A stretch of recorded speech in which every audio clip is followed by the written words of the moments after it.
Pak Surya Dharma itu gak pernah sampai ke sini. Bilang Pak Surya Dharma, anak Pak Surya Dharma suruh datang ke sini ya.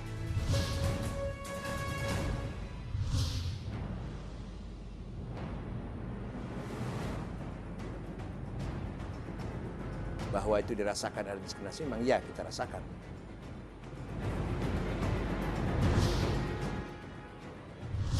Jangan begitu dong. Saya bilang saya belum tahu, saya mesti cek dulu datanya.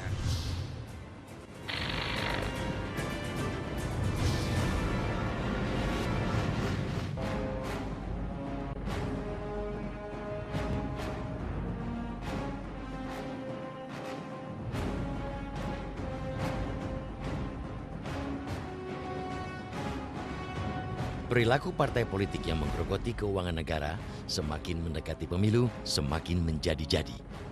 Kian mahalnya ongkos politik di negeri ini, serta ketidakmampuan partai politik dalam menggali sumber-sumber dana politik yang halal menjadikan perilaku korup sebagai tradisi jamak. Celakanya, penggangsiran uang negara ini semakin sulit diendus akibat kepiawaian mereka mengakali aturan dan perundangan yang berlaku.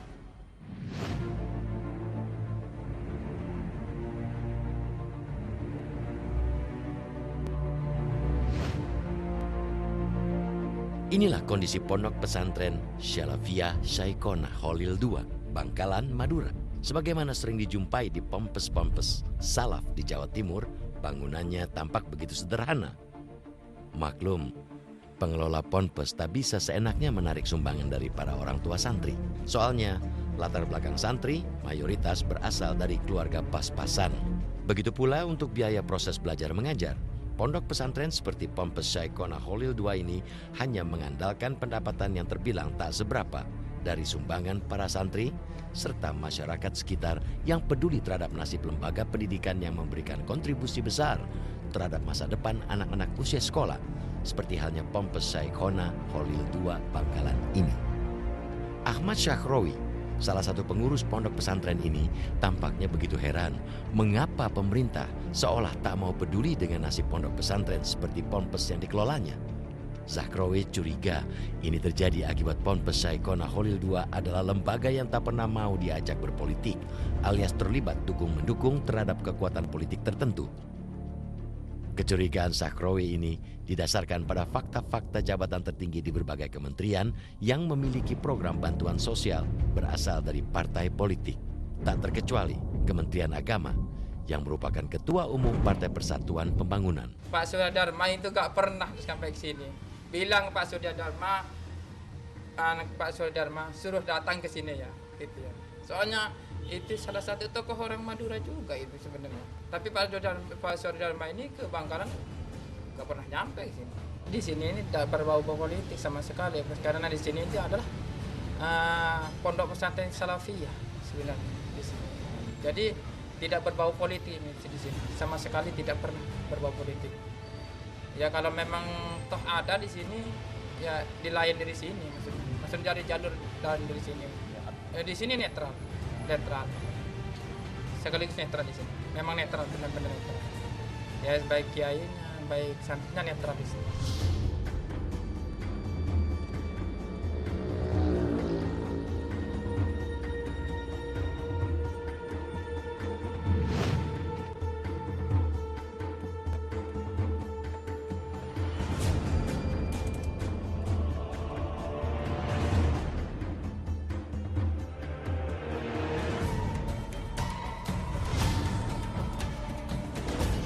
Namun, bandingkan dengan pondok pesantren terpadu Al-Yasini yang terletak di Desa Ngabar, Kecamatan Kraton, Kabupaten Pasuruan, Jawa Timur ini.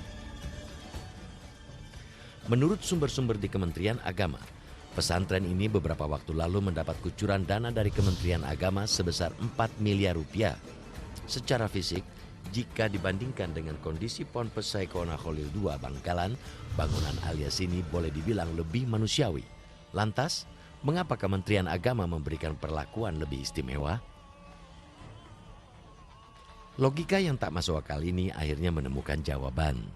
Berdasarkan hasil penelusuran, pengelola Al-Yasini adalah Mujib Imron, yang tak lain adalah Wakil Ketua Dewan Pimpinan Wilayah Partai Persatuan Pembangunan Jawa Timur. Mujib enggan belak-belakan berapa kucuran bantuan yang diterima dari dana bantuan sosial Kementerian Agama.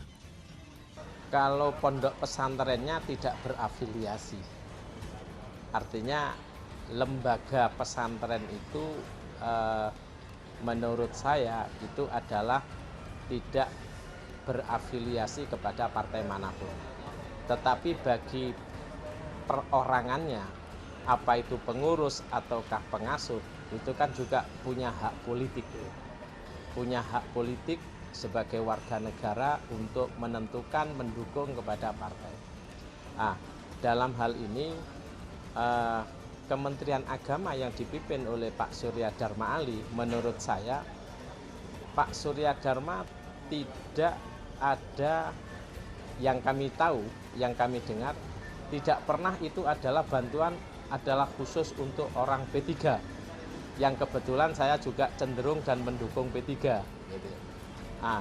Dan kebetulan saya juga di kepengurusan P3. Tetapi saya pun tidak serta-merta yaitu harus dapat, dan itu Pak Surya Dharma Ali juga tidak ada hal yang semacam itu. Artinya dari pengasuh-pengasuh pondok pesantren yang saya tahu, sekalipun itu bukan P3, ya kalau memang membutuhkan ya itu ya juga harus dikasih.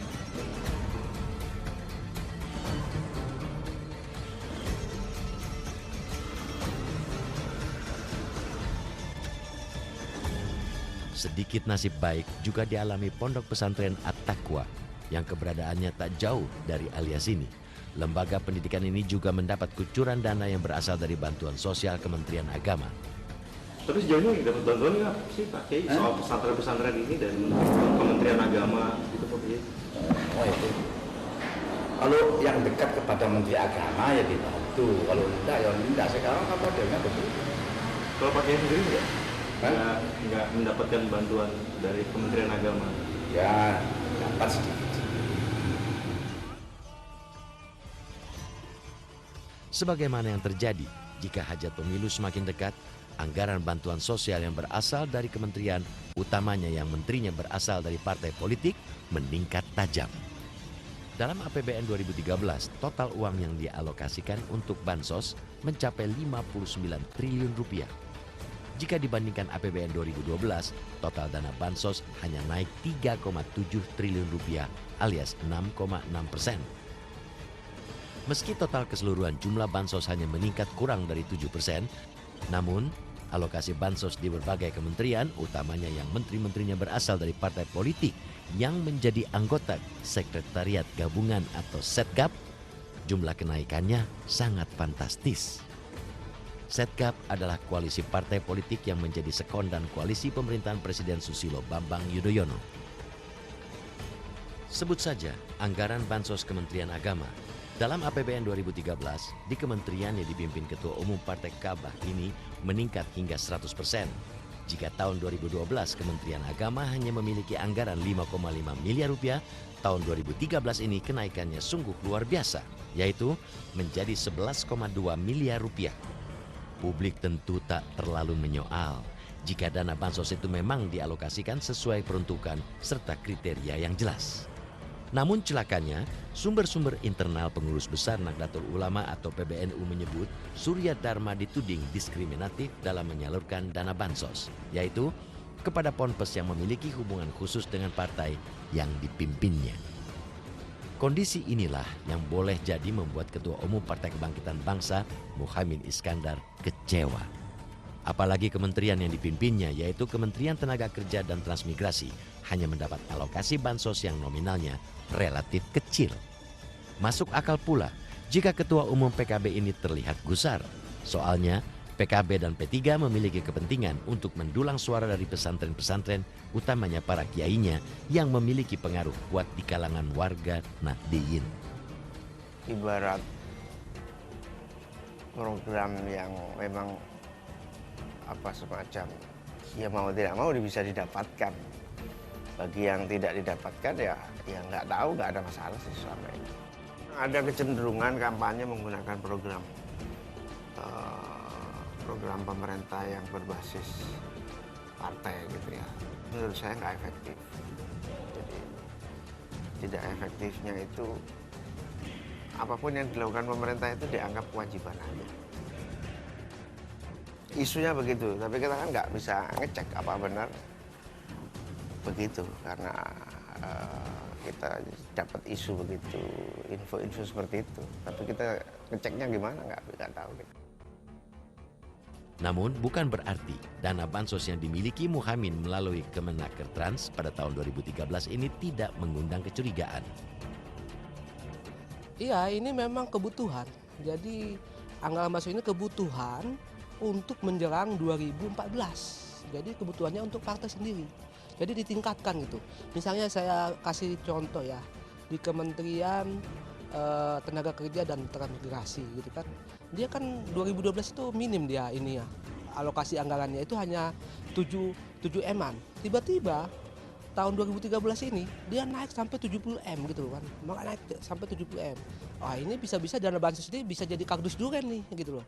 Maksudnya bisa kayak korupsi kardus duren yang kemarin itu bisa digituin, bisa menyimpang ke sana ini gitu. Harusnya mensetaraan itu kan dia sebetulnya apa sih yang mau dia garap gitu kan? Tenaga kerja gitu. Tenaga kerja kan udah digarap yang lain gitu. Seharusnya maksudnya seharusnya Menteri Setaraan ini nggak usah ada bansosnya. Bansos itu nggak masuk akal ada di Mensteran gitu. Di Menteri Tenaga Kerja dan Transmigrasi itu nggak ada gitu. Saya sampai sekarang itu nggak masuk akal ketika Menteri Tenaga Kerja dan Transmigrasi itu ada bansosnya gitu. Nggak ada itu. Paling di sana pelatihan. Mau membantu apa di sana? Kalau pendidikan dan agama saya masih rasional. Mungkin dia mau bantu orang miskin, beasiswa. Ini Menteri Tenaga Kerja dan Transmigrasi. Ada bansosnya. Nah, inilah yang dicurigakan kita.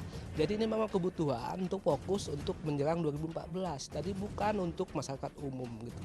Dari cara mengalokasikan saja udah ketahuan. Terlalu ketara bahwa ini memang ada penyimpangan, ada kebutuhan untuk partai sendiri bukan untuk publik sendiri gitu.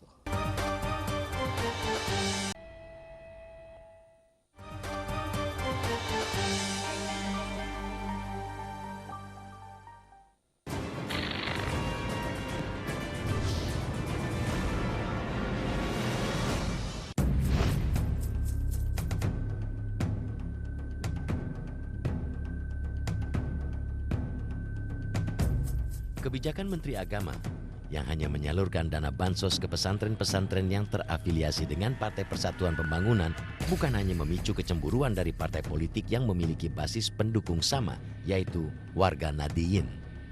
Sikap Surya Dharma juga memantik amarah sejumlah petinggi pengurus besar Nahdlatul Ulama.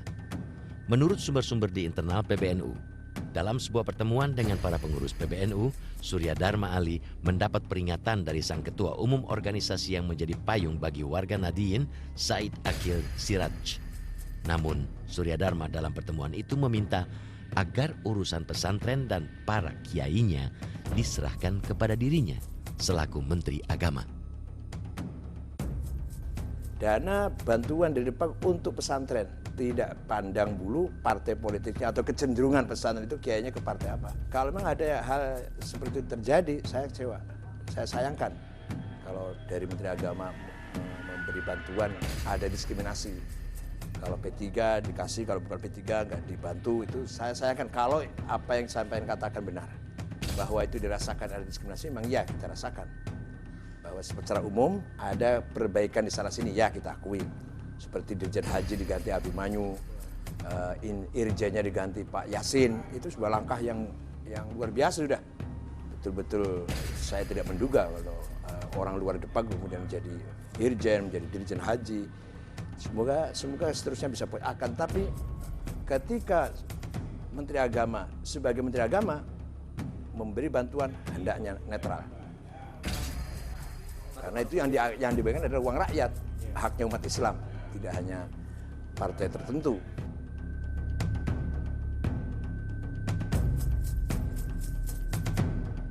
Yang pasti, seorang petinggi parpol anggota Setkap mengungkap Presiden Susilo Bambang Yudhoyono telah memberikan teguran terhadap menteri-menteri yang menggelontorkan dana bansos namun dengan motif hanya sekedar mementingkan partainya menghadapi pemilu 2014. Sayangnya, Menteri Surya Dharma enggan berbicara panjang lebar soal kecurigaan berbagai kalangan terkait kebijakan pengucuran dana bansos dari Kementerian Agama. Saya nggak tahu, saya mesti cek dulu. Tapi tanggapan Bapak terkait dengan diskriminatif soal itu seperti apa sih, Pak? Saya nggak tahu, saya mesti cek dulu. Jangan begitu dong. Tapi Nggak. seperti apa tanggapan Bapak melihat hal tersebut? Saya bilang saya belum tahu, saya mesti cek dulu datanya.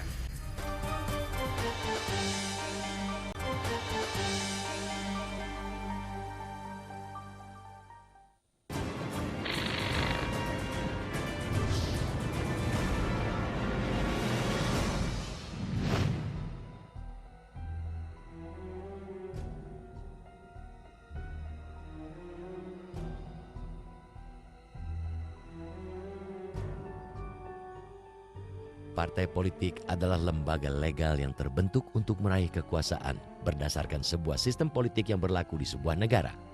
Namun tentu saja, upaya meraih kekuasaan itu juga menggunakan cara-cara yang sah. Jika saja perilaku memanfaatkan uang negara dengan berkedok program-program kerakyatan atas nama lembaga-lembaga negara ini hanya terjadi pada segelintir elit. Mungkin ini hanya kecelakaan kecil dari sebuah sistem. Namun sungguh celaka jika fenomena ini semakin marak dan terjadi berulang kali setiap hajat pemilu menjelang. Tampaknya masih ada yang salah dalam pengelolaan negeri dari para elit saat ini. Publik hanya sekedar dapat menunggu hingga kapan perilaku seperti ini terus terjadi, serta hadirnya kesadaran kolektif para penyelenggara negara jika sesungguhnya mereka sedang memegang sebuah amanah.